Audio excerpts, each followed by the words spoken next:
Si tes ancêtres sont africains, tu es africain. Que tu le veuilles ou pas, c'est pas un choix. La plupart des Antillais sont 100% africains. Génétiquement, il y a très peu de métissage.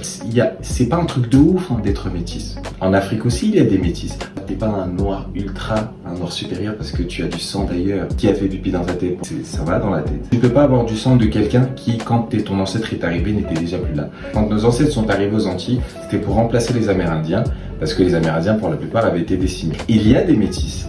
Mais ça fait pas de la population antillaise des métis. Oui, ils ne pouvaient pas s'identifier en tant qu'Africains parce qu'ils ne connaissaient rien à la culture. Oui, je suis indienne, mais pourtant tu connais pas la culture indienne. Tu es déjà allé à Mumbai, tu connais Pondichéry. Ben ma sœur, arrête de dire que tu es indienne.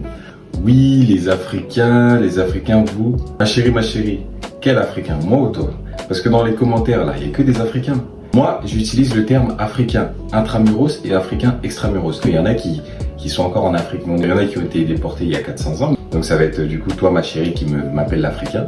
J'utilise ce terme-là parce que pour moi, c'est vraiment un moyen de mettre en valeur nos ancêtres. Pour tous nos ancêtres, ils n'ont pas suivi tout ça. Pour que toi, aujourd'hui, tu viennes sur Internet. Oui, mais moi, je suis pas africaine. Alors que tu as la même tête que moi. Leur rendre honneur et leur rendre fier. Tout ce qui était lié à nos ancêtres, etc. Il y a une période de ma vie, ça m'intéressait pas. Et puis, j'ai eu un rêve et je me suis dit, ces ancêtres, ils ont pas fait tout ça. Pour que moi, aujourd'hui, je puisse être là en mode, oh, mais c'est pas grave, c'est le passé. T'es malade de quoi? Grâce à eux qu'aujourd'hui, tu peux dire, oui, c'est le passé. Parce que si eux s'étaient pas battus, ça aurait été ton présent actuellement. Beaucoup ont honte d'être africains, mais ils vont pas le dire. Leur agissement va montrer qu'ils ont honte. Tu te bats à corps et âme pour que je puisse dire que tu n'es pas africaine, montre que tu as honte. Mais en fait, tu n'arrives pas à le formuler parce que tu as honte. Justement, quand on a honte, on a du mal à le formuler. Il y a une période de ma vie, j'ai eu honte d'être africain. Et je me suis réveillé, je me suis dit non, il en est hors de question. Il n'y a absolument rien de mal avec qui je suis. Simplement, les phénotypes africains extramuros que vous appelez afrodescendants me ressemblent plus moi qu'un Amérindien. Que tout ça, c'est lié au colonialisme, soit arrivé en Afrique. C'est ça qui a tout détruit. Mais en aucune façon, je rejette la faute sur les gens, mais il faut que tu te rendes compte qu'il y a un problème avec ta façon de penser. Du colonialisme a fait des dégâts aussi en Afrique.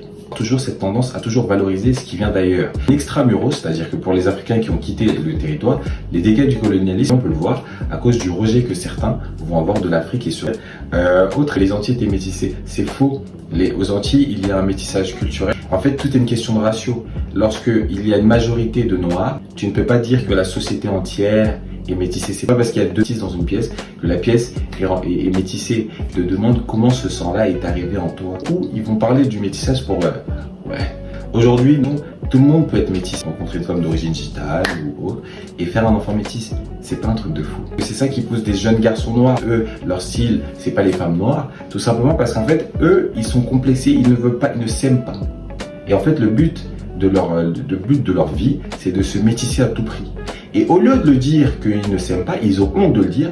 Et du coup, ils vont le formuler de cette façon, c'est-à-dire ils vont rejeter la faute sur quelqu'un d'autre. Non, mec, dis que tu ne t'aimes pas et que tu veux avoir des bébés métis parce que tu ne t'aimes pas. C'est un peu ce que j'ai constaté dans les commentaires de ces vidéos, c'est que beaucoup ont honte d'être africains, mais ils vont pas le formuler. Non, dans un an, moi, je suis en Guadeloupe avec mon meilleur ami. Donc, je serai grave à Basse-Terre, carnaval.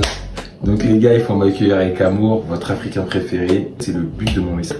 Peu importe ton ancêtre comment il est, c'est le tien, tu dois en être fier juste parce que c'est le tien. Mais rien n'empêche d'avoir aussi un discours constructif. Tu peux dire oui, sur ce que les ancêtres ont fait à ce point-là, je suis pas d'accord. Mais pas fier de qui tu es, ça va être compliqué parce qu'en fait, tu vas toujours te mettre en dessous de quelqu'un d'autre. Salut mes frères et sœurs africains extramuros, parce que moi c'est ce terme-là que j'utilise. Je vous envoie plein d'amour, plein de love et on se retrouve dans un an.